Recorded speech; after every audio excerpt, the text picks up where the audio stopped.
lecture 7, entitled Designing Food Products Using Heat Removal, which is we are going to discuss 3 methods of heat removal processes, which is chilling, freezing, and freeze drying. So before this, we already discussed the heat absorption for the process, but today we are going to discuss about the heat removal from this process. So for the heat removal, there are 3 processes involved.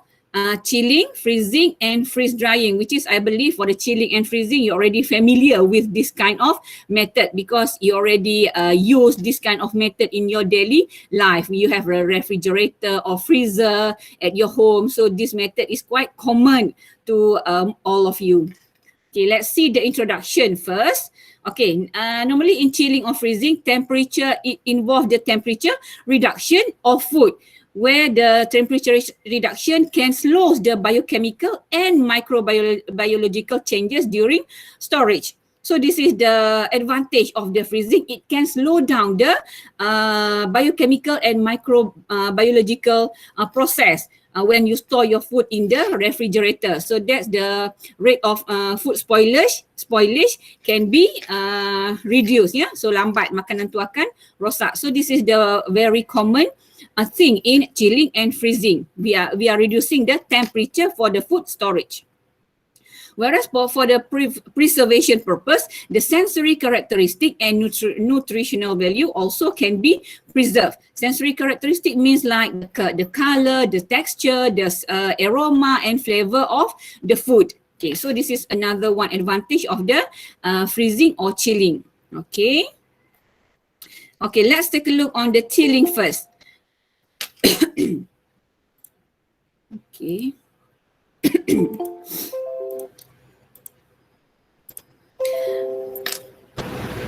Okay, the chilling refers to the unit operation in which the temperature of a food is reduced to between 1 to 8 degrees Celsius. So this is the temperature for the chilling. We reduce the temperature up until 1 to 8 degrees Celsius.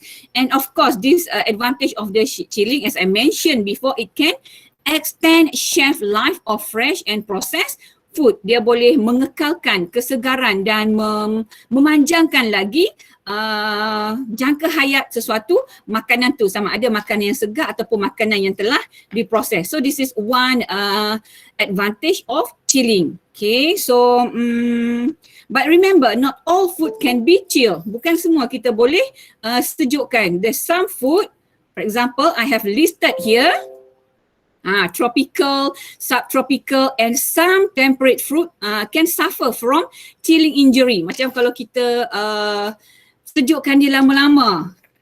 For example, at temperature 3 to 10 or above their freezing point, it can cause the chilling injury. Chilling injury ni something like macam watermelon. Kita ambil yang paling senang, watermelon. Kalau lama-lama kamu letak ataupun suhu peti ais tu berubah, katakan melebihi daripada 3 hingga 10 darjah Celsius atas freezing point buah watermelon tadi. So kamu akan tengok bila kamu buat keluar tu dia macam ada lebam-lebam sikit kan dekat watermelon tu. So that is we call as chilling injury. That's why not all food can be chilled, dia tak semua yang sesuai. So there's example of the food that is not suitable to be chilled, especially above their freezing point, di atas suhu sejuk beku dia. So tak boleh lah. Okay, so this is some example of the chill food according to the storage temperature. There are 3 classes here from the -1 to 1 degree Celsius. So this is the example of food: fresh meat, fresh fish, meat, sausage, and so on. And then for the temperature between 0 to 5 degrees Celsius, so we have the pasteurized canned milk, meat, milk, cream, and yogurt. So this is an example of the food. And the third class is the chilling or storage temperature between 0 to 8 degrees Celsius. For example, fully cooked meat and fish spice. So this is another example of the 3 classes of the food chill according to the storage temperature. Okay. Okay, so this is the example, supply of chilled food to the consumer involves. Okay, so now we have the sophisticated and expensive distribution system. Macam kita nak bawa, nak bekalkan makanan yang ataupun makanan yang telah diproses ni kepada pengguna. So we have some kind of system chilling or sophisticated yang akan mengekalkan kesegaran makanan ini sepanjang proses transportation. For example, we have chill storage, refrigerated transport. Macam kamu tengok yang bawa ketuk ais kan, crystal ice cube tu. Okay, so that kind of refrigerated transport ya. Dia ada chilling system dalam van ataupun dia punya lori tu. And then this is another equipment lah, retail chill display, ownership of domestic refrigerators. Okay, and then in type of chilling we have low acid and strong acid food. Okay, which is this food is actually susceptible to contamination. Maksud susceptible tu dia senang ataupun terdedah kepada pencemaran oleh pathogenic bacteria. Dia mudah tercemar. This is the example. For example, for the acid food, we have lemon, I cannot see strawberry and so on. Whereas for the low acid food, this kind of food is example corn, garlic, milk, mushroom and all this food lah. You can just refer from the figure or diagram that I put here. These two type of food, strong acid and low acid food that is susceptible to contamination, mudah tercemar. That's why we need to have this this kind of refrigerated transport to ensure its freshness during the transportation to meet the consumer. Okay, next let's take a look on the fresh food. Okay, makanan segar lah. Okay, so normally the rate of biochemical changes by microorganisms or enzyme increase exponentially with temperature. So maksudnya kadar perubahan biokimia dan juga tindak balas enzim dalam sesuatu makanan tu akan meningkat bila suhu meningkat. Maksudnya semakin cepatlah rosak makanan bila suhu meningkat. That's why we need the chilling to reduce the rate of change and retard the respiration. Kita perlukan proses penyejukan ni lah untuk mengurangkan tindak balas biokimia dan juga aktiviti microbes.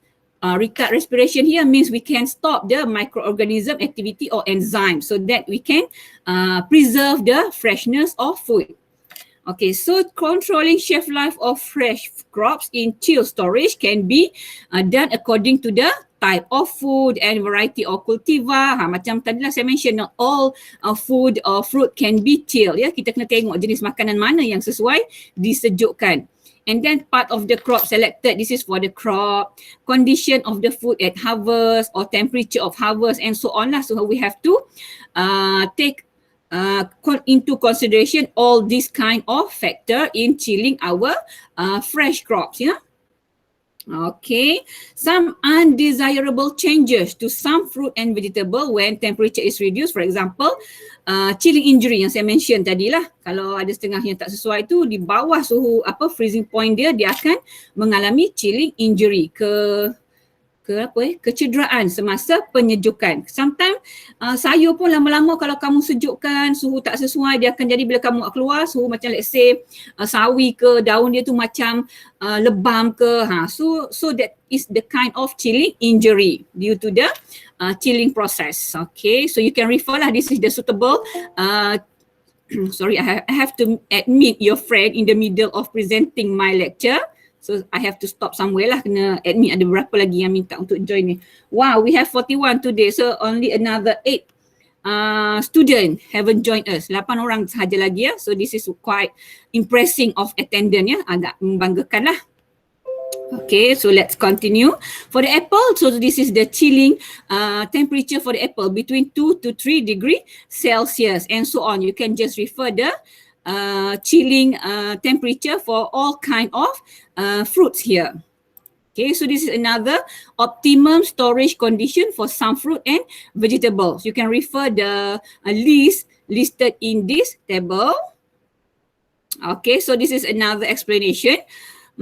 So I'm just going to discuss a main part here. So for example, in animal tissues, aerobic respiration, aerobic you remember, respiration that need the presence of oxygen, yang memerlukan kehadiran oksigen kan dalam aerobic respiration. Okay, rapidly decline when the supply of oxygenated blood is stopped at slaughter. Maksudnya dia akan kalau dah meninggal pula mati selepas kita sembelih haiwan tu dan dia mati, so dalam tisu dia tu dah tak ada bekalan oksigen dah lah, stop lepas dah sembelih. Okay, so in anaerobic respiration tu pula respirasi tanpa kehadiran oksigen. So dia akan tukarkan glycogen storage, energy storage in animal tissue to lactic acid dia. Ini hasil sampingan dalam anaerobic respiration. So dia punya hasil dia lactic acid, where the pH, because this is acid, the pH of the meat to fall, ya, sebab ada acid, so pH tu akan berkurangan lah ataupun menurun dalam meat tadi. And then the onset of rigor mortis. Okay, maksudnya bermulalah fenomena rigor mortis, which is rigor mortis ni refers to the recognizable sign of death characterized by stiffening of the limb of the corpse caused by the chemical changes in the muscle postmortem. Maksudnya yang kerah ni lah macam ni, saya bagi contoh bangkai ni kan, bila masa dia mula-mula meninggal, mati, so dia macam otot dia tu mula mengeras. Kalau mayat manusia tu macam tangan tu, sebab tu kalau bila awal-awal meninggal orang akan terus letakkan tangan dia, kalau orang Muslim lah, dekat dada kan, sebabnya kalau lambat dia akan inilah rigor mortis, dia akan jadi keras, tak boleh nak lembutkan dah. Sebab due to the chemical changes di dalam muscle tadi, dalam otot semasa proses kematian itu tadi. So we call it this is as a rigor mortis. Okay, and then cooling during anaerobic respiration to produce required texture and colour of meat. So kita kena sejukkanlah semasa proses ni tadi, anaerobic respiration ni, untuk menghasilkan texture and colour of meat yang cantik, and also to reduce the bacterial contamination, untuk mengurangkan pencemaran oleh bakteria. So that is the main purpose of cooling. Okay, so undesirable changes caused by cooling meat before rigor mortis has occurred. So sebelum kita ni sejukkan dia, so ini perubahan yang berlaku semasa right before the rigor mortis occurred ni, dia akan jadi cold shortening. So cold shortening ni the result of the rapid chilling of carcasses immediately after slaughter.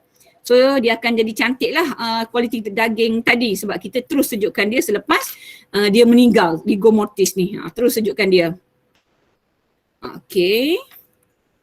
Okay, this is for the fresh food. To chill the fresh food, we have to remove the sensible heat. Maksudnya kalau kita tuai sayur-sayuran ke ataupun buah-buahan dekat daripada padang, dia ada macam kandungan field heat dia panggil, macam panas, masih lagi panas kan. So kita kena remove dulu sensible heat tu sebelum kita chill dia. So this is the meaning of sensible heat or field heat, difference in temperature between the temperature of the crop harvested and the optimal storage temperature of that product. Maksudnya dia panas berbanding dengan sepatutnya suhu yang sepatutnya optimal storage untuk makanan ni. So ada perbezaan suhu. So kita kena remove that differences first. Okay, size of refrigeration plant and processing time to chill a crop are calculated using, so this is the method, unsteady state heat transfer method. Sekejap. Okay. Unsteady state heat transfer method lah. No, you just know the method, no need to go into detail because this is more like, I think SBL student, diorang belajar lah ni sikit, tentu sikit dalam subject post harvest technology. I also taught that subject, but for your level you just know the method to calculate the field heat ni. Okay. Next, for the processed food. Okay, untuk processed food, makanan yang diproses, we have a few type of microorganism that we classified according to the temperature range for growth. Untuk makanan yang diproses ni, dia ada senang dipengaruhi oleh mikroorganisma, dan mikroorganisma ni can be classified, boleh dibahagikan kepada beberapa kumpulan kat sini, iaitu the first one is thermophilic. Okay, thermophilic ni, I think during my previous slide, saya just noticed that there are some typo there. So I just put in the red font, saya letak dalam red font ni. So you just rectify ataupun perbaiki ya, sebab ada perbezaan suhu kat situ. So I just revise my slide, then I just notice that there's some error for the temperature for the thermophilic and mesophilic, the one that I highlight in the red font, yang tu yang correction. So kamu akan betulkanlah slide sebelum ni. But I will re-upload this slide later on. Selepas ni saya akan upload lah slide yang saya dah revise ni. Okay, thermophilic ni refers to the bacteria that prefers the high temperature to favor high temperature to grow. Dia suka suhu yang tinggi. Kita panggil thermophilic. Okay, so this is the minimum temperature for the thermophilic bacteria or microorganism between 41 until 122 degree Celsius. Tinggi kan? So this is the thermophilic bacteria because it have a special enzymes that can adapt to the high temperature environment. Whereas the optimum ataupun optimum ni maksudnya yang paling sesuai untuk dia growth is in between 50 to 70 degree Celsius. Maksudnya walaupun suhu tinggi dia boleh hidup lagi, tapi paling dia suka lah, paling dia favor is this range of temperature 50 until 70 degree Celsius. And then the second class of microorganism is mesophilic. Mesophilic is the bacteria or microorganism that favor the medium temperature, suhu yang sedang-sedang. For example, in between 20 to 45 degrees Celsius, and the optimum is 30 until 39 degree Celsius. Okay, and then we have the psychotrophic, and then lastly is the psychrophilic. Okay, so you can just refer this, it's similar, psychotrophic and psychrophilic have a similar minimum temperature, but the optimum temperature for these two classes is different. For example, for the psychotrophic between 20 to 30 degrees Celsius, whereas for the psychrophilic, this is the optimum temperature. Okay, so this is the classes of microbe that we classified according to the temperature. Okay, so this is another explanation. Okay, the chilling can prevent growth of thermophilic and many mesophilic. So kalau kita sejukkan makanan kita, so bakteria yang bila kita sejukkan suhu turun, so untuk thermophilic dan mesophilic ni dia suka suhu meningkat kan. So bila suhu rendah dia tak boleh nak grow sangat lah. So that is another one advantage of chilling. We can prevent the growth of thermophilic and other mesophilic bacteria. Okay. Okay, some species can grow to large number or are sufficiently virulent to cause poisoning. So this is example of the bacteria can cause the food poisoning. For example, Aeromonas, Hydrophila, Listeria, SPP, Yersinia, Enterocolitica, and so on. So you can just go through. This is some example of the bacteria that can cause poisoning to human. And to reduce this kind of poisoning, we have the good manufacturing practice or GMP, which is it is focused on the process of the chilling during the production of chilled foods. Kita adalah beberapa guideline dalam GMP ni untuk menyejukkan makanan yang telah yang perlu disejukkan, ya, chilled foods. Okay, so this is the guideline have been specified in GMP, good manufacturing practice. You can just Google lah for the chilling food, what is the GMP required for the chilled foods. Okay, so because the shelf life of chilled food can refers to the nak chill food ni macam samalah, kita kena tengok type of food, degree of microbial destruction or enzyme, jenis-jenis itulah semualah untuk refer the best chilling temperature for this food. Okay, now let's take a look on the cook chill systems. Okay, we have a few classes of chill food which have been classified according to the class of microbial risk. Kita kelaskan dia berdasarkan inilah ke apa microbial risk, ya, risiko yang mungkin contaminate in BM is dicemarkan oleh bakteria ni. Okay, we have class 1 until class 4. You can just see, for example, class 1 we have raw, makanan yang mentah, or uncooked ingredient, makanan ataupun ingredient yang belum dimasak lagi. For example, we have salad or cheese as RTE. RTE is ready to eat, yeah, we simplify as RTE. And then we have class 2, which is the product made from a mixture of cooked and low risk raw ingredient, yang tidak berisiko tinggi lah, yang susah sikit lah nak, lambat sikit lah nak contaminate compared to the class 1. And then class 3, cooked product that are then packaged, yang telah kita packkan.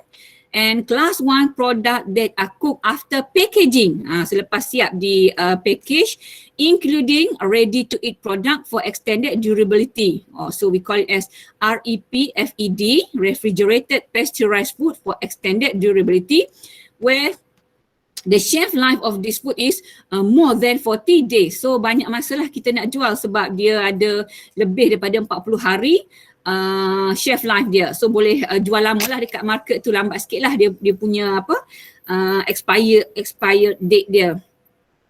Okay, so next, this is in the cook pasteurized chill system. I have put the diagram here for that system, which is the hot food is filled into a flexible container. For example, this is the container. A partial vacuum is formed to remove oxygen in this pack. Kita remove oxygen, so we make it as a partial vacuum. Separuh ni lah vacuum. Tanpa kehadiran oksigen tu vacuum lah. Tapi separuh saja. And the pack is heat sealed. Kita akan panaskan dia. Okay, then pasteurize, kita pasteurizekan dia to minimum 80 degrees Celsius for 10 minutes at the thermal center. So this is the mini thermal center. Combination of temperature and time required to eliminate a desired number of microorganisms from food. Maksudnya kombinasi suhu dan juga masa yang diperlukan untuk memusnahkan bakteria yang kita tak nak dalam makanan itu tadi, and then followed by immediate cooling to 3 degree Celsius. Okay, so this kind of food process, its shelf life can be between 2 to 3 weeks. Dia boleh tahan selama 2 hingga 3 minggu in this kind of cook pasteurized chill system. Ya, lama jugalah 2-3 minggu tu. Okay, now let's take a look of the equipment. Equipment dalam ni lah yang kita tengok tadi ni, cook pasteurized chill system ni equipment dia lah. So I have put some here, classification, which is the method used to remove heat. We have the mechanical refrigerators or cryogenic system. Cryogenic system ni maksudnya sistem penyejukan dia. Kita guna liquid apa untuk sejukkan dalam kita punya refrigerator. Okay, all should lower the temperature of the product. Mesti lebih rendah lah daripada suhu produk itu sendiri. Okay, so this is the example of the mechanical refrigerator. You can just take a look. Don't worry, no need to go in detail. You just know the basic element. For example, we have evaporator, compressor, condenser. So you can refer the figure here. So this is the mechanical. And then we also have the refrigerant. As I mentioned before, the fluid used in a heat pump and refrigeration cycle, ya, cecair yang kita gunakan dalam heat pump ni dan juga untuk cycle penyejukan tadi. Okay, proses penyejukan, which is it circulate between 4 element of the refrigerator. Ni lah elemen dia. Dia akan beredar di dalam elemen ataupun binaan dalam mechanical refrigerator ni. And then it can changing state from liquid to gas and back to liquid. Boleh, maksudnya the process is reversible. Boleh berpatah balik liquid to gas, gas to liquid. Ya, so this is the characteristic of the refrigerant. Ciri-ciri refrigerant. So this is I have put the properties or characteristic of the refrigerant here. You can just take a look lah, low boiling point, low cost and so on. So this is the example of the refrigerants that commonly used in the market nowadays. We have ammonia and carbon dioxide, and then this is the properties of each of these refrigerant. You can just take a look later on. Okay, sebelum ni we have the halogen refrigerant, for example, chlorofluorocarbon or CFC. Tapi yang ni saya rasa I have issues if you already read about the greenhouse gases. So this is one of the gas that contribute to the greenhouse gases. So tak bagus lah kan, because it can interact with the ozone dan boleh menipiskan, deplete the ozone layer. So that's why we replace this CFC to HCFCs. Okay, this is a new refrigerant. That is more safe and more environmental friendly. Okay. This is another plate system in the refrigerant. We have in the refrigerator another type of cooling. We call it as eutectic plate system. Inilah contoh dia ya. For example, in the refrigeration transportation ya, yang van yang angkut ataupun lori yang angkut ketuk ais tadi. Macam ni sistem penyejukan dia. Banyaklah kalau kamu tengok macam lori Tesco ke, sekarang dah Lotus kan, tapi they are still not changing the name. So sometimes masih lagi lori Tesco. So dia punya that kind of lorry is equipped with this kind of system ya, eutectic plate system. Okay, to preserve the food quality ya, untuk preserve lah, sejukkan dia. Okay, now let's take a look on the effect on foods. Okay. Okay, kesan chilling ni kepada inilah makanan. Okay, little or no reduction in eating quality or nutritional properties. Tak ada sangatlah ke atas quality ataupun kandungan nutrisi bagi makanan tu. Kalau kita guna correct storage temperature, kalau kita gunakan suhu penyejukan yang betul bagi makanan tersebut. So tak ada sangatlah kerosakan ataupun affect the quality or nutritional value of that food. Okay, sometimes it can harden due to solidification of fat and oil. Maksudnya dia boleh mengeras. Macam kalau kamu, let's say kamu simpan margarine ke, butter ke, ataupun minyak sekalipun yang cair tu, kalau kamu simpan dalam peti air, dia akan keras lah kan, sebab dia fat dan oil. Tu dia kesan dia lah. Dia boleh mengeraskan. Macam simpan butter katakan, tak habis buat kek ke biskut raya, simpan dalam peti ais nak bagi tahan lama. Tapi kalau kamu nak guna dalam jangka masa yang cepat, nak buat kek ke biskut pula, buat keluar tu masih keras lagi, tak boleh nak guna. Itulah salah satu kesan dia akan mengeraskan, hardening, because the content of fat and oils. Okay, chemical, biochemical and physical changes during refrigerated storage limit the shelf life of chilled food. Ada jugalah perubahan, walaupun kita kata simpan tu tak merosakkan dia, tapi lama-lama dia akan ada jugalah sikit-sikit dia punya chemical, biochemical reaction tu still can occur at a lower temperature, masih lagi boleh berlaku. So ini akan limit the shelf life, akan mengurangkan jugalah shelf life makanan tu. Cuma slow lah berbanding dengan kita letak kat luar. Okay, ada juga. Okay, so this is example. We have enzymic browning, lipolysis, color and flavor deterioration. Okay, so ni kesan dia lah. Okay. Okay, in cook chill system, okay, dalam cook chill system, okay, we have example the insignificant losses for thiamine, riboflavin and retinol. Okay, so this is the nutritional value in food. Ada jugalah sikit kehilangan dia. For example, the vitamin C loses and this at this rate 3.3 until 60% a day at 2 degrees Celsius. Akan hilang jugalah walaupun kamu simpan orange ke apa ke yang dalam yang ada kandungan vitamin C ke dalam refrigerator, dia akan hilang juga, tapi very slow lah. And then ni dia punya suhu sampai 60% setiap hari pada suhu 2 degrees Celsius. Okay.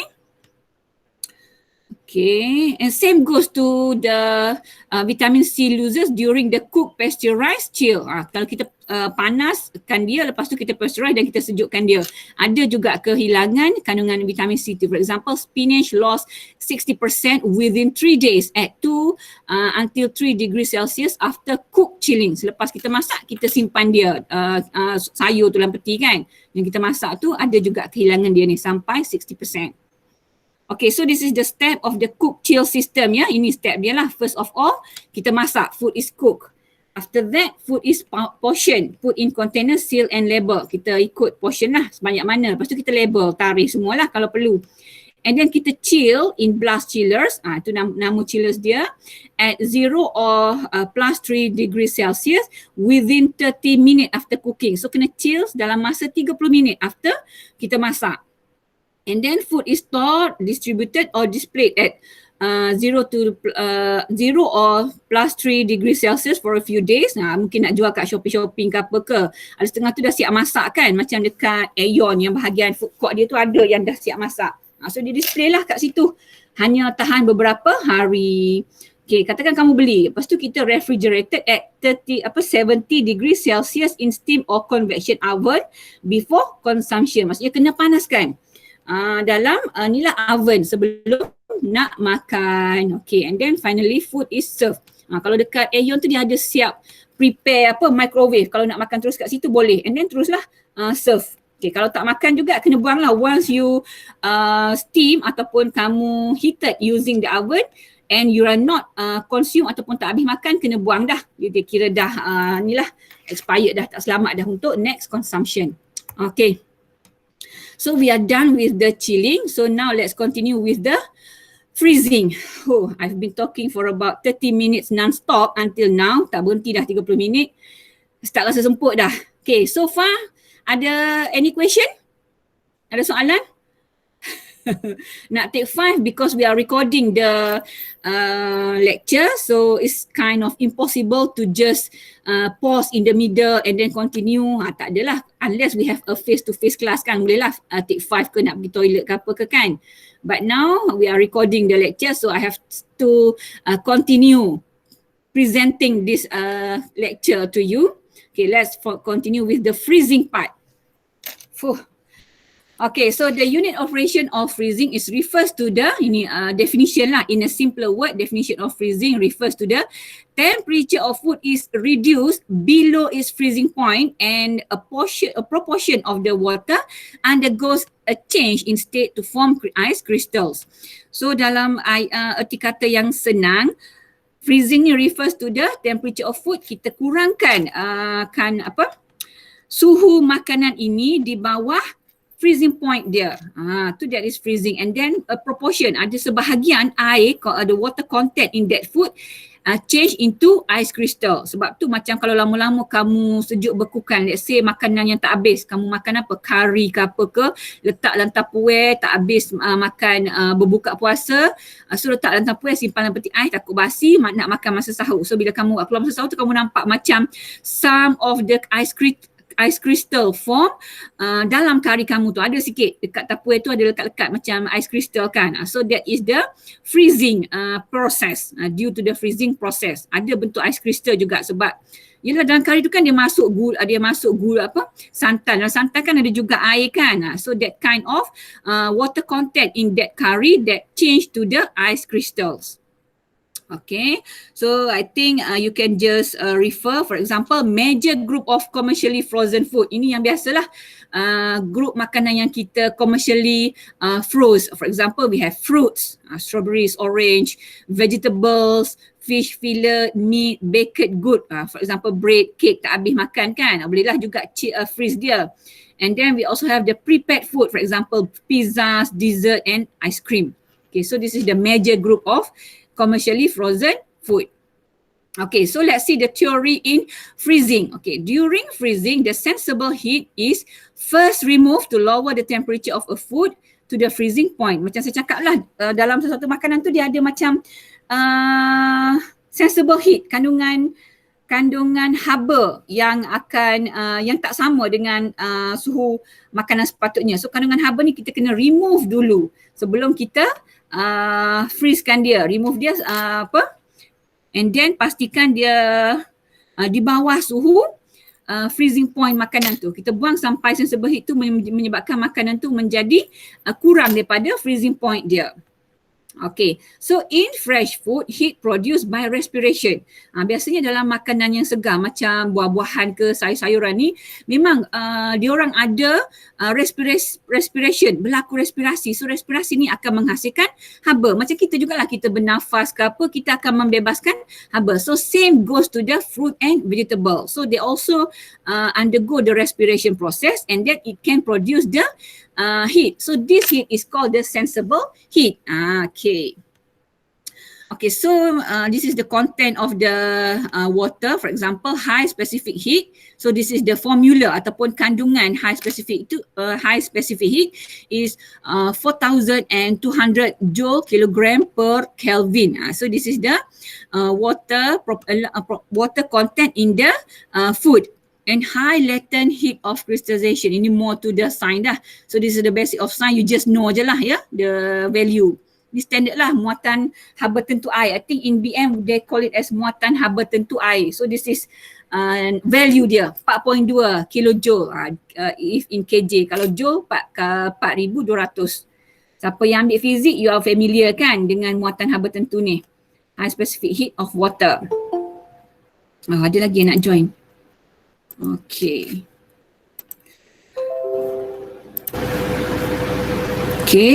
Okay, energy for freezing, okay, can be converted, can be obtained from electrical energy to compress gases or refrigerants yang kita bincang tadi in mechanical freezing equipment. Ya, kita ada equipment dalam mechanical freezing, or to compress and cool cryogen. So this is the refrigerant lah untuk energy for freezing. Macam mana kita dapat? Kita dapat daripada tenaga elektrik lah, daripada sistem refrigerator kita. Okay, so this is the energy for freezing.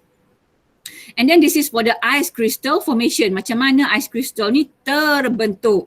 Okay, freezing point of food refers to the temperature at which a minute a minute crystal of ice, ini kecil lah, bukan minute ya, minute ni very very small, we call it as minute. A minute crystal of ice exists in equilibrium with the surrounding water. Nampak tu, maksudnya crystal ice yang kecil, yang apa panggil atomic tak adalah sangat, maksudnya berbola kristal yang sangat kecil ni berada dalam keseimbangan dengan surrounding water. Surrounding water ni maksudnya air persekitaran dia lah. So itu suhu untuk freezing point of food. Okay, then before an ice crystal can form, sebelum dia terbentuk, a nucleus of water molecules, nampak water molecule tu basic dia kalau dalam chemical H2O kan. So you tahulah H ada 2 biji, H2O ada O ada sebiji. So nucleus yang dalam water molecule tu must be present. So this is the process. Nucleation precede ice crystal formation. Proses nucleation tu mesti lebih cepat ataupun awal daripada pembentukan ice crystal. So ini very detail lah. So it's okay, you just know the process. So we have 2 type of nucleation.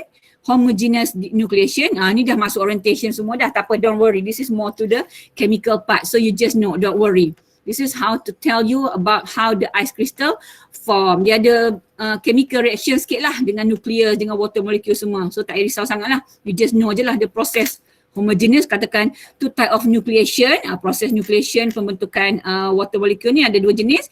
Homogeneous dengan heterogeneous. Tahu itu saja dah cukup dah, jangan risau. Okay, solute concentration. Kepekatan solute ni in BM apa bahan zat terlarut, something like that lah. Solute ni macam zat terlarut.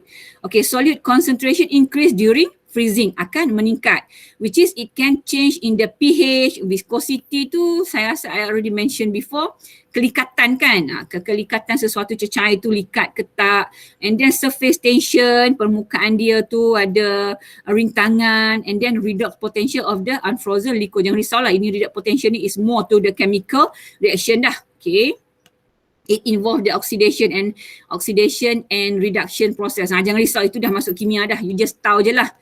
Okay, so as the temperature falls, semakin berkurang suhu tu ataupun suhu jatuh, individual solute, maksudnya zat terlarut dalam setiap makanan tu ataupun kandungan sesuatu bahan tu, reach saturation point and crystallize out. Dia macam semakin kurang suhu semakin berkurangan, so zat terlarut tu akan menjadi saturated, akan jadi tepu dan akan mengeras. Itu je cerita dia kalau suhu tu turun. Itu je. Okay, so this is the example of the solute. Kita ada glucose ya, sejenis gula ringkas. So this is the temperature. For glucose, -5°C for, I don't know, wow, maybe this is not glucose. I will check later on, maybe for the fructose or something other than glucose, because it have similar name here. So patutnya tak lah, nilai ni mungkin typo ni. I just read first, nanti saya check. Okay, so this is for the sodium chloride. Sodium chloride is actually garam ya, garam. So this is the temperature negative ya. And then calcium chloride negative, also negative 55°C. So this is the temperature for the solute concentration freeze. Okay. Okay, volume changes, perubahan isi padu. For example, ice volume is 9% more than pure water. So ni perubahan padu dia akan berubah sebanyak 5% daripada air yang inilah pure water. Okay, degree of food expansion, kadar pengembangan makanan selepas freezing due to the, disebabkan oleh inilah moisture content, kandungan kelembapan, and then cell arrangement. Cell arrangement tu for example the plant material ya. Sebab dia ada sel lah dalam plant tu, dalam tumbuh-tumbuhan, sayur-sayuran ke buah-buahan, ada macam-macam sel kan. You already learn membrane cell, wall, cell wall, cytoplasm and so on. Okay, it have the intercellular air spaces. Dia ada bahagian yang boleh menyerap, bahagian dalam plant material tu ada bahagian yang boleh menyerap ni, internal increases in volume. Dia boleh serap kandungan, dia kosong, ruang kosong tu dia boleh serap kandungan isi padu ni lain without large changes in their tanpa melibatkan large changes in their overall size, tak melibatkan perubahan saiz yang sangat ketara lah bagi daripada saiz asal dia. Okey, dia bagi contoh kat sini lah. Tengok contoh. Whole strawberries, strawberries tu increases in volume by 3%. Dia boleh volume dia boleh meningkat sehingga 3% selepas kita freeze-kan dia. Okay, and so on lah. Kalau costly ground, kalau kita blend the strawberry tu secara kasar, ini 8.2%. Semakin kasar semakin ada banyak ruang, so dia boleh absorb lagi banyak ni kan volume, so dia meningkat jadi 8.2. When both are frozen to 20 degrees Celsius. Okay, so this is for the strawberry, the fresh, and then yang kita grind separa hancur. And then we have the concentration of solute. Okay, high concentration reduce freezing point. Semakin tinggi kepekatan solute ni, dia akan mengurangkan freezing point and do not freeze or expand at commercial freezing temperature. Dia tidak mengembang lah ataupun freeze sejuk seperti inilah at commercial freezing temperature. Maksudnya kalau kita nak sejukkan dia sehingga 10 ke, dia tak sampai sebab ada kandungan ni lah, high concentration of solute tu, kandungan zat terlarut tadi. Okay, dia tidak mengembang dan tidak akan turun sehingga suhu yang kita kehendaki sebab kandungan zat tadilah, zat terlarut yang tinggi. And then freezer temperature. So it can determine amount of unfrozen water and degree of expansion. Ni guna dia lah freezer temperature ni. Suhu dekat kita punya freezer tu sendiri. Okay, akan menentukan inilah degree of expansion ya, kadar pengembangan dan juga unfrozen water, suhu yang air yang tidak akan disejukkan lah. And then we have the crystallized component tadi, for example ice, fat and solutes. It can contract, cooled and reduce the volume of the food. Dia akan menyebabkan makanan tu contract tu macam mengecut lah kan, contract, expand, mengembang. So reduce the volume of the food, akan mengurangkan kandungan makanan itu tadi sebab ada ni lah kandungan ice, fat and solute tu, zat terlarut tu akan mengurangkan kandungan asal makanan tu. Okay, rapid freezing causes food surface to form a crust and prevent further expansion. Kalau kita cepat sejuk bekukan sesuatu makanan tu, dia akan bentuk satu permukaan yang agak keras di atas permukaan makanan tadi dan akan menyebabkan makanan tu tak boleh nak mengembang dengan lebih lanjut lagi. So that is the crust yang kalau kita sejuk dia kan, sejuk bekukan dia secara cepat. Okay, it can cause internal stress up to build up. Inilah perubahan yang berlaku, dia menyebabkan internal stresses to build up ya. Ada daya rintangan dalaman yang akan menghalang makanan tu daripada mengembang. Okay, so it can make pieces more susceptible to cracking. Dia akan senang makanan tadi senang ni lah crack ataupun brittle, senang rapuh lah or shattering, macam pecah-pecah gitulah. Okay. Okay, so this is the equipment for freezing. Sama jugalah dengan chilling, ada jugalah equipment dia. Chilling tu suhu dia berbeza dengan freezing ya. Freezing suhu dia lagi rendah, lagi negatif ya. Chilling ni sejuk beku biasa je lah. Freezing tu lagi orang kata sejuk suhu dia. Okay. So this is the equipment we have. Okay, before that we have to consider the selection of equipment. So this is the thing that we need to consider, or factor yang kita kena consider lah sebelum kita pilih untuk peralatan untuk sejuk beku. Rate of freezing required, size, shape and packaging requirement of food. Macam mana packaging kan yang kita nak hasilkan ataupun yang kita nak pack makanan tadi. Batch or continuous operation. Batch tu maksudnya by batch, by kumpulan besar, ataupun continuous tu berterusan ya, operasi tu berterusan, ataupun by batch. Habis satu batch dah siap settle, kita ambil batch makanan lain, a group of other food. Tapi kalau continuous ni sentiasa kita sejukkan dia ya. Scale of production, large scale cost, small scale cost or medium scale. So all these things lah, capital and operating cost kena ambil consider juga ya. Okay, in freezers we have mechanical refrigerators. So this is another one example of the freezers, mechanical refrigerators, where it can evaporate and compress a refrigerant in a continuous cycle. Okay, whereas we also have the cryogenic freezers.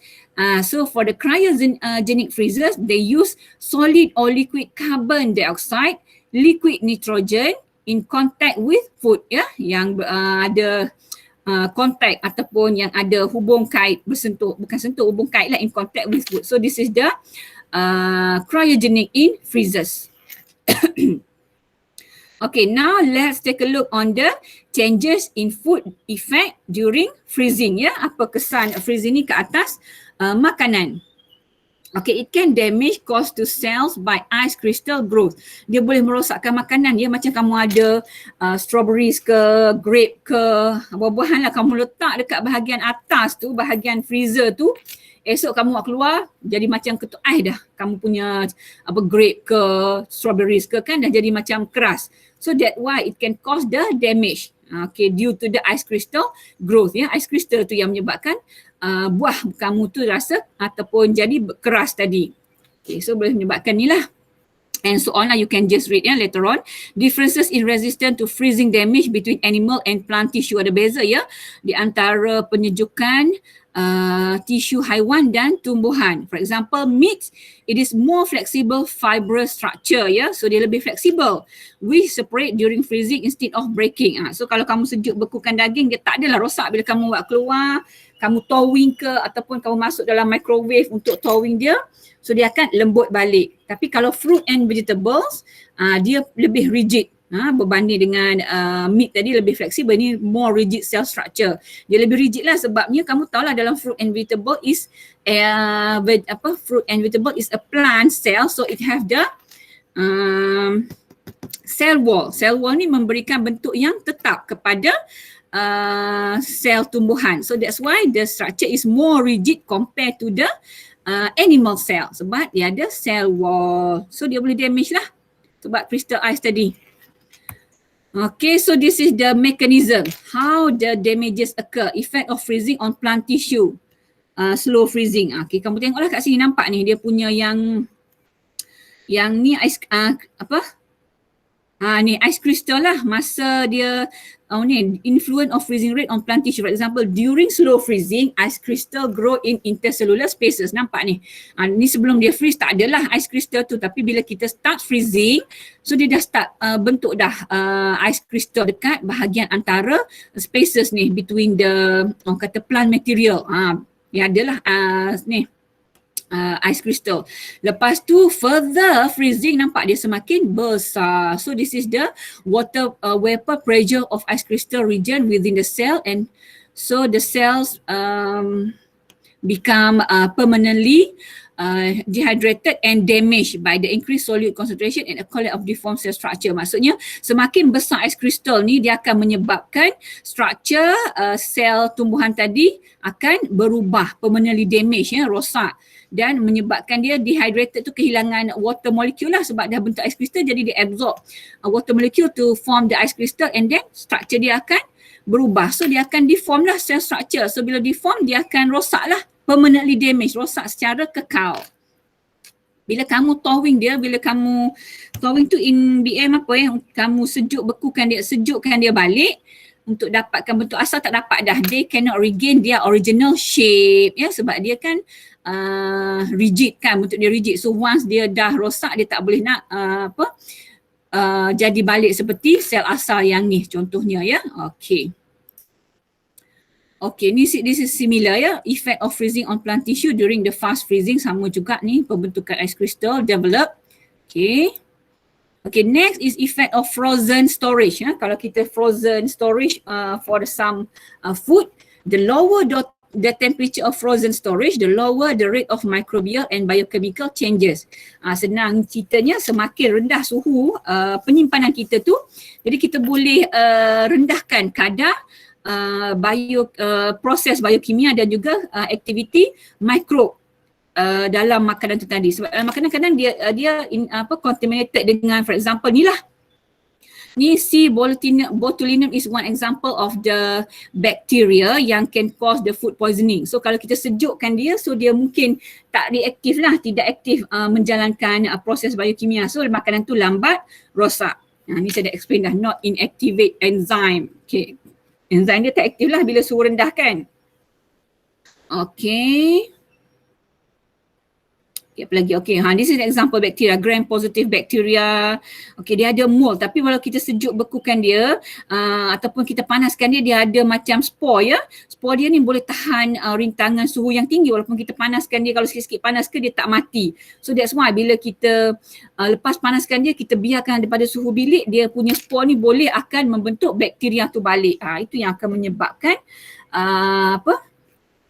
kontamin ataupun keracunan makanan, food poisoning. Okay. The majority of vegetable are blanched to inactivate enzyme. Kamu dah belajar blanching kan? Sebabnya the purpose of blanching to inactivate enzyme. Kita nak deaktifkan enzim tu supaya makanan tu stop activity biochemical dia, so dia tak cepat rosak. And then at the same time we can reduce the number of contaminating microorganism. Kita boleh mengurangkan bilangan mikroorganisma yang mencemarkan makanan itu tadi. Sebab kalau sikit je mungkin badan kita ada immunity. So bila kita consume makanan cuma sikit je tercemar, and then bakteria tu agak tidak berbahaya, badan kita boleh lawan, boleh bunuh je bakteria tu ya.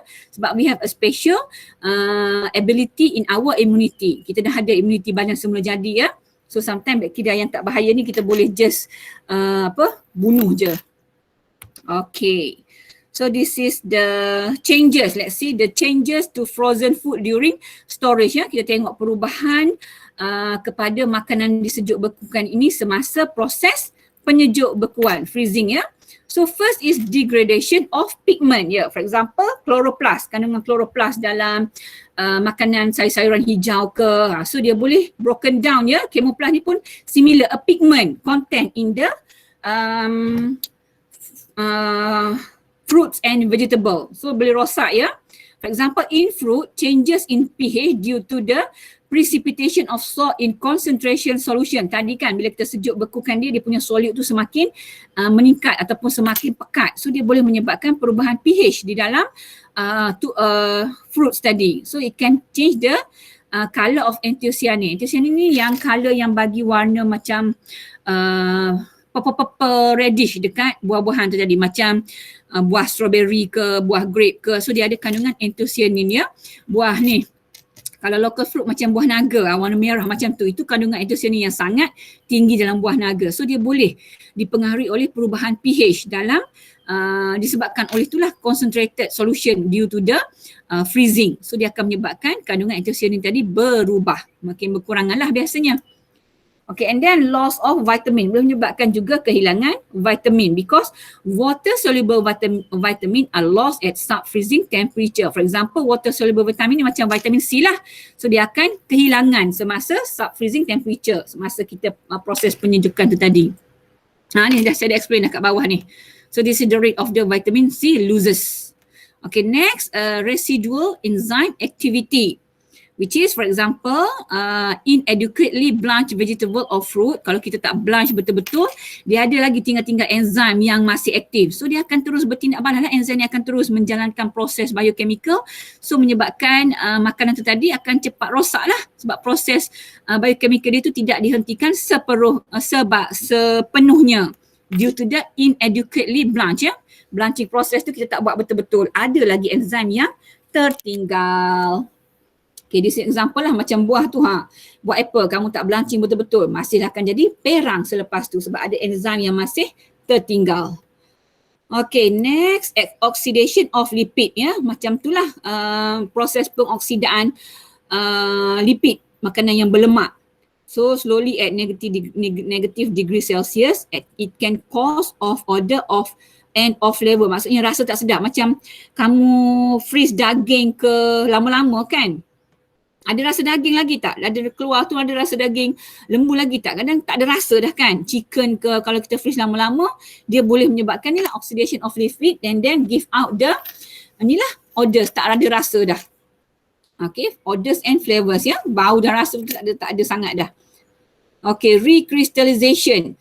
Okay, recrystallization refers to the process of quality loss in some food where the physical changes to ice crystal. Dia ni lah pembentukan development of the ice crystal. For example, changes in shape, size or orientation. Macam saya explain tadi lah. Kalau ada ice crystal, dia akan menyebab in between the intercellular spaces of the plant material tu kan. Dia ada bentuk ice crystal, dia akan merosakkan cell structure of the plant ataupun vegetables. Okay. So this is the example of the recrystallization. We have two types here, isomesh recrystallization and accretive recrystallization.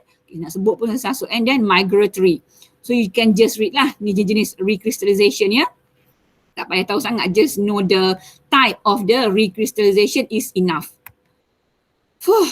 And last method in heat removal, method terakhir yang melibatkan removable of heat is freeze drying. Okay, freeze drying is also called as lyophilization Okay, it is a batch operation batch operation, not continuous operation, usually with long process time memakan masa yang panjang, and it requires detailed process development and use of a specific equipment. So dia ada equipment yang sangat specific and very sophisticated for the freeze drying Okay, kalau kamu biasa pergi dekat lab, food lab, I think they have the freeze drying for the food kan, dekat food lab ada ni machine ni.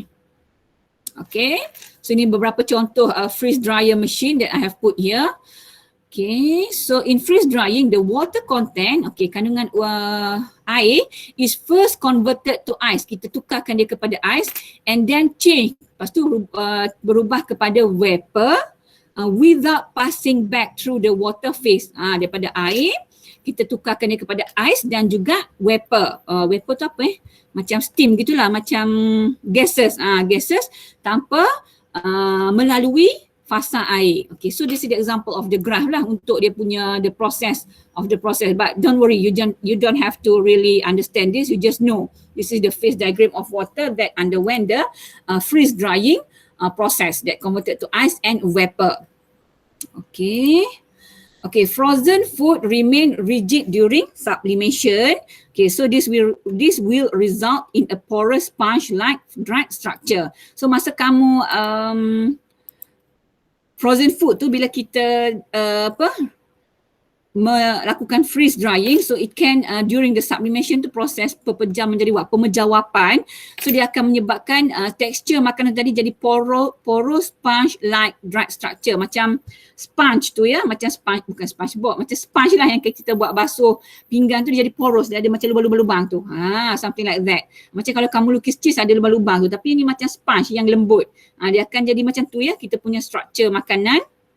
Okay, kerana ni ice has a greater volume than water, kerana ice mempunyai kandungan yang lebih banyak daripada air. So sebab tu dia jadi macam ringan, porous sponge like structure tu maksudnya ringan lah kamu punya makanan tu tadi, structure dia tu.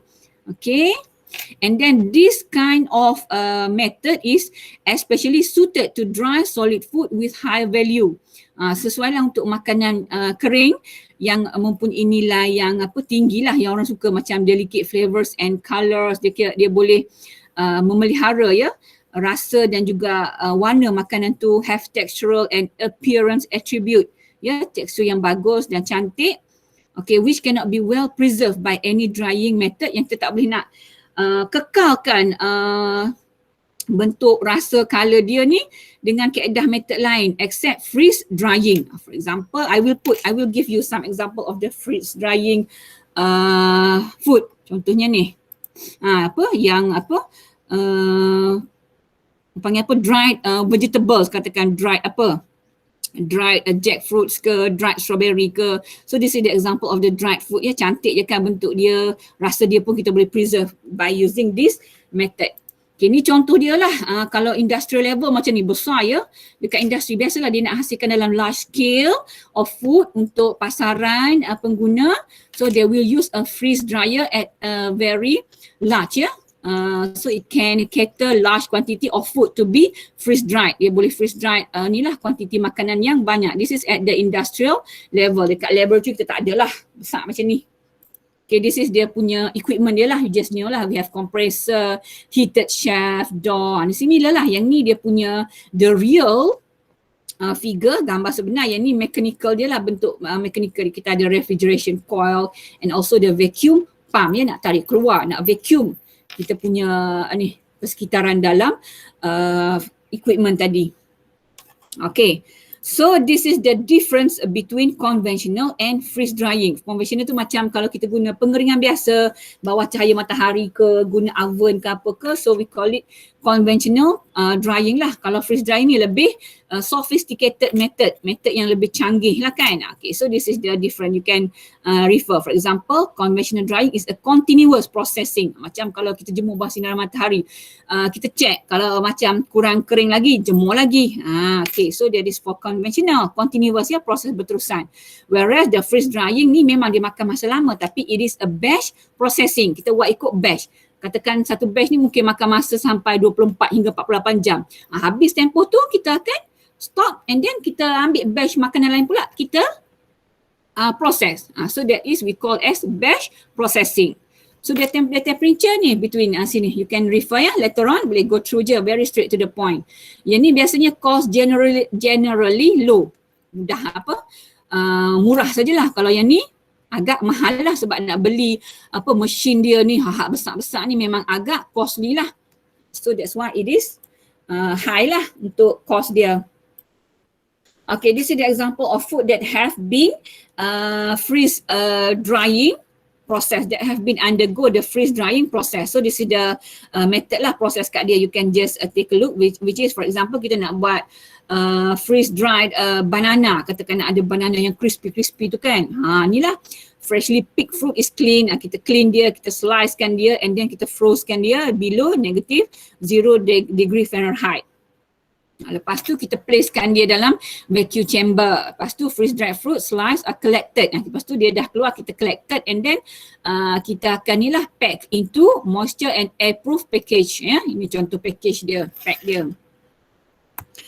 Okay, last but not least, this is our last slide, example of the freeze dried product. This is dehydrated. You can just see the comparison between these two method. Dehydrated, kita keringkan dia.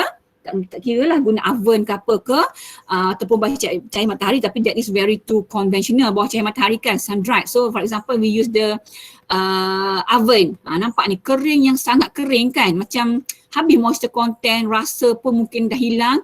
Tapi kalau freeze dry we can preserve, tadi kan advantage dia, we can preserve flavors, aroma, colour, texture. Nampak? Kalau jual dua ni, yang mana satu kamu lebih prefer? I believe everyone must choose the freeze-dried version ya, nampak lebih cantik. This is for the strawberries. Okay, ini pula kalau spaghetti. Ini meatball, lapaklah pula puasa-puasa ni. A freeze-dried meal of spaghetti and meatball, nampak ni. Kalau yang ni yang dehydrated, yang ni yang apa? Freeze dried. So nampak freeze dried ni masih lagi ada moisture dia, nampak lagi macam still sedap lah, nampak ada dia punya ni texture, dia punya gravy still ada. And then this is for the spices lah, spices, dried fruit, nuts and so on. So this is the some example of the freeze dried products. Okay. Okay, so that's all for now. So this is the last slide. Any question before we end our lecture today? Maybe I shall stop recording here. So we proceed with the questioning and answering session. How to stop here? Okay. Okay. Okay, dah siap record dah. Letih. Can you imagine? I've been talking for 1 hour non-stop. This is really torturing me ya. Boleh bukan awal macam ni. Okay, kalau kat kelas kita boleh lah kan take 5, take 10. Madam nak pergi toilet, madam nak cuci muka ke kalau ngantuk. Ni kalau ngantuk saya tak tahulah apa semua yang blank screen ni tidur ke apa tak tahulah apa jadinya. Ada soalan tak? Buka lah screen. Saya selalu lupa nak ambil screenshot apa. Hana ni sekejap lagi ambil screenshot gambar kita tengah ni. Buka biar semua muka orang nampak. Boleh? Last class dah ni. Biasa kalau last class kita dulu bergambar. Ambil Azmi baru buka muka. Tak tidur kan? Peace lagi. Siapa lagi? Nak tengok muka last ni. Ramai ni tapi saya tak tahu lah. Buka Elura. Okay, ada soalan? Tak, benda ni sempoi je. You baca, you tahulah benda freezing, chilling tu very common. Kat rumah pun ada kan. Kadang semua tu kalau mak meniaga ada apa, freezer hak besar tu kan, peti sejuk beku nak letak apa, makan apa yang meniaga basah-basah semua tu ni ada lah. Tapi kalau kat rumah kita biasanya apa, peti sejuk lah, refrigerator tu common lah, ada sikit coek dia kat atas untuk freezer tu kan. Itu je lah ceritanya. Tapi benda ni adalah remove heat, dia buang haba ya, dia buang haba. Yang sebelum ni kita discuss tu ya, absorb haba. Lecture-lecture sebelum ni. Ada soalan? Tak kisahlah pasal apa pun. Ke ada nak tanya pasal test ke, pasal assignment ke. Ni suka. Madam okey ke tak saya punya poster ni? Saya cakap dah no. Submit je. Nanti kalau saya komen, awak dapat komen baik, awak improve, dapat tinggi markah, tak adil untuk grup lain. Lepas tu semua pakat suruh check. Matilah saya 2 kali check. Nak check correction, lepas tu nak bagi markah tu pula. Idok lah. Tak mampu saya. Ada soalan? Madam, untuk test tu semua chapter kan? Ya, sampai chapter hari ni tu saya pulun juga buat hari ni, sebabnya kamu at least saya bagi awal kan lecture note. Benda ni baca je, chapter lah ni senang je. Kalau ada yang part yang saya faham ada setengah di antara kamu yang tak ada basic science kan. Kamu bukan from matric kan. So mungkin last dia belajar science masa form 5 dulu, bio, fizik kan. So kesian lah. So kalau ada part yang kamu rasa macam pelik-pelik sikit yang macam science dia tu detail, itu just untuk introduction sajalah. Tak payah tahu sangat, you just know the method. Macam tadi recrystallization, menatang apa banyak ni. Tak apa, tahu jenis je. Apa explanation dia tu saya takkan tanyalah. Itu macam dah masuk kepada food science dah. Dia dah fizik baik, dah masuk fizik dah tu. So you just know the method in generally. Okay, don't worry. Saya faham ada yang tak ambil not from matriculation. So kita faham dah dia tak ambil science. Jangan kedekut dia dengan kawan-kawan ni, tolong dia sama-sama ajak. Ada ilmu jangan kedekut. Bila kita panjangkan lagi ilmu kita tu, kita akan lagi dapat banyak ilmu ya. Ada ilmu jangan kedekut, ada bahan ke material ke share. Sebab nanti Tuhan akan lebih memurahkan lagi rezeki kamu. Murah rezeki tu tak semestinya kamu dapat macam tiba-tiba dapat gedebok duit. Tak, mungkin Tuhan pemudahkan masa LI nanti ke. So benda tu akan datang dalam bentuk yang berbeza-beza. Akilah nampak background je, tak nampak muka tuan. Bukanlah kamera guys. Bukanlah, last dah ni kita nak bergambar. Baru nampak tuan. Comel je tuan ni, apa pula malu-malunya. Asalkan pakai proper tak apalah. Yang lelaki lagilah tak nak bertudung bagai, nak takut apa. Hafiz Ashraf, okey. Tan, Fatih ni semua student FYP saya ni. So selamat, saya tahu agak minggu ni dan minggu depan agak tough lah bagi kamu sebab minggu assignment kan, nak kena submit, minggu FYP proposal, lepas tu minggu test, balak-balak semua ada lah kan. So minggu ni minggu last kan, minggu 7 kan? Ya. Minggu 7 biasa ada ada test lah kan, mid semester test, lepas tu minggu depan cuti, betul tak? Nanti saya nak pass korang ni, nak pass korang kepada Dr. Hanan ni. Bolehlah saya beranak dengan Aman, saya nak pass korang kat Dr. Hanan. Lepas ni jangan kacau saya nak. Okay, betul. Lepas ni kalau saya macam tak responsif kepada WhatsApp awak tu, faham je lah. My turn is already done. So lepas ni kamu pergilah bermanja dengan Dr. Lokman, Dr. Hanan pula ya. So lepas korang kat dia lah pula. Okay? Apa-apa nanti kacau Dr. Hanan dengan Dr. Lokman pula. Lab dah habis dah? Lab dah habis dah? Last. Esok tak ada kelas lah? Esok last ya? Esok. Sebab tu saya buat hari ni, sebab saya tahu besok kamu ada lab dengan Dr. Lokman. So saya nak buat sebelum hari Rabu. Sebab Rabu dah mid semester test dah. Okay? So ada soalan lagi? Tak ada? Tak ada dah kot, rasanya dah clear. Oh saya letih dah sebab saya set sampai 12.30 je ni. Hafiz nak cakap apa-apa tak? Nak ngadu apa-apa ke? Ni last call lah, lepas ni saya tak layan dah ya. Dapat mak baru dah lepas ni. So I will pass you to Dr. Hanan. So dia akan start continue dengan lecture 8 dia lah. So I think she already put the topics in the e-learning. So you can just refer the topic, and if ada nombor dia kan, nanti saya minta siapa ya yang admin group FAQ, siapa admin ya? Saya ke? Saya nak add Dr. Hanan. Saya rasa Dr. Lokman dah add hari tu, Dr. Hanan lah belum add kat situ kan. You all kalau siapa-siapa admin tolong add Dr. Hanan. Ada nombor dia tak? Amir dengan Syakira, admin. Ada nombor Dr. Hanan tak? Amir ada. Kalau tak ada saya pass kat grup. Tapi tak boleh lah pass. Tapi nanti kok ke mana kamu dapat juga nombor dia kan? Ada bagi tahu saya pass nombor dia. Takkan tak ada. Oh sebab Dr. Hanan SBP sepatutnya. You all SBF kan? Ada. Ada siapa ada? Kalau ada tolong add ya. Amin ada lah. Amin nanti pas dekat admin tolong add Dr. Hanan ya. Senang nanti kamu nak mengadu ke nak manja-manja ya. Okey, tak ada soalan ke ni? Saya tak larat dia ni. Hari ni tak boleh beli akok lah. Minggu lepas dah beli dah. Apa yang makan akok berhak tu? Saya. Macam mana? Komen sikit. Sedap. So worth lah kan. Maksudnya setengah tu macam famous je kan. Viral je tapi tak sedap sangat. Hampir je kan. Yang ni memang sedap lah kan. Tak lagi terliok orang yang tak ada kat sini. Tak apalah. Kita skip pasal akok. Okey, ada soalan? Tak ada dah kot. Tak ada dah. Okey, kalau tak ada saya end kat sini je dah ya. Siapa nak screenshot ke apa ni? Hana ni? Saya boleh. Syakira Syah. Letaklah apa buka semua kamera. Saya punya tudung okey ke ni? Kan terbang. Dia pun nak cantik. Syam dah tudung. Dah boyok-boyok ni tak apa dah. Tak kisah dah. Okey. Siapa nak screenshot ni? Semua buka. Nanti send dekat saya personally lah. Jangan kat group, malu kat Dr. Loman. Okey. Siapa nak screenshot? Semua dah tutup kamera dah. Saya screenshot dah. Screenshot tak apa. Jom kita bergambar buat kali akhir. Okey. Buka. Yang mana boleh buka tu buka. Saya nak buka semua ya. Saya tak pandai lebih. Siapa yang nak buka kamera? Siapa macam ni lah. Siapa yang rasa nak masuk dalam gambar boleh. You all tak remind kat saya. Attendance saya belum bagi lagi lah. Kan semua absent hari ni. Amboi. Ralik berbual. Okey ni attendance.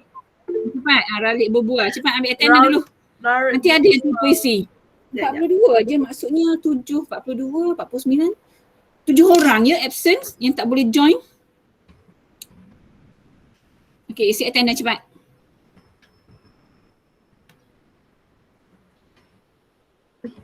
Kenapa media tak guna QR?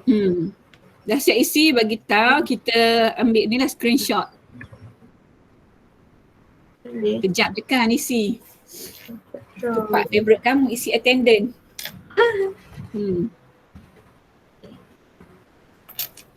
42 out of 49. So attendance today is 42/49. Okay. Screenshot.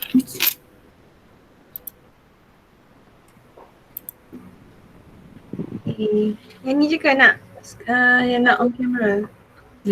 Yang nak tak apa lah. Tan buat apa tu Tan? Jauh ni. Okay, siapa yang nak boleh lah on camera. Nanti Hana ni screenshot kan. Okay, buatlah nak piece ke apa ke nak mula-mula nak ayu lepas tu nak apa style bebas freestyle. Boleh belakang. Hana ni orang Kelantan ke? Saya tanam merah je. Lah tanam merah je. I thought you are somewhere from outside. La ilaha illallah. Okay, confirm order biskut. Tapi tak boleh rentang daerah. Kelantan sekarang PKP ya. Okay, saya rasa yang ketiga tertinggi dekat Malaysia. Oh my god, what happened to Kelantan ni today? Okay, tak apalah. Okay, ambil gambar dulu Hana ni. Okay, ready. Okay. 1, siapa yang keluar? 1, 2, 3. Okay, lagi 1, 2. Freestyle. Okay, piece ke apa ke, mini lip ke. Tunjuk. Okay, 1, 2, 3. Sekali lagi, 1, 2, 3. Okay, thanks all for joining my class today. See you. Selamat Hari Raya, selamat berpuasa, selamat waktu raya and selamat semua. Ya. Nanti saya inform Dr. Hanan ya. Okay, bye. Okay, thank you Madam. Hanan ni nanti personally WhatsApp saya ya gambar tu. Okay, boleh. Okay, bye. Bye. Bye. Nanti saya upload kat YouTube ya. YouTube ayolah YouTube and then ni lah awak punya ni e-learning. Okay, bye. Okay, bye-bye. Thank you.